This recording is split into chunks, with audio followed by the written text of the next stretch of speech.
এমন দৃশ্য দেখার জন্য কি তোমার জন্ম হয়েছিল বাংলাদেশ? জীবনের প্রথম দেখলাম জীবিত মানুষের সঙ্গে দেখা করতে যায় মৃত মানুষ। কারাগারের লোহার শিকের ভিতরে দাঁড়িয়ে একজন জীবিত মানুষ, আর বাইরে কফিনে শুয়ে থাকা তার পুরো পৃথিবী। ছাত্রলীগ করার অপরাধে মিথ্যা মামলায় বন্দি সাদ্দাম, অথচ শাস্তি পেল তার স্ত্রী আর 9 মাসের নিষ্পাপ শিশুটি।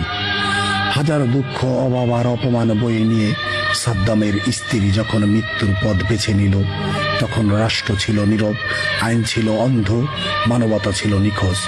সাদ্দাম পেল না স্ত্রীর জানাজা, শেষ বিদায়ে জানাজার অধিকার পেল না 9 মাসের শিশুটার কপালে। হাত রেখে বাবা আছি বলার সুযোগটুকু। জানাজা শেষ হলো, কফিন মাটির নিচে গেল, কিন্তু কারাগারের তালা খুলল না। এই দৃশ্য স্বাধীন দেশের? এই দৃশ্য কি মানবিক? এমন বাংলাদেশ কি আমরা চেয়েছিলাম, যেখানে রাজনীতির অপরাধে নিষ্পাপ শিশু আর মায়ের মৃত্যু গণনায় আসে না?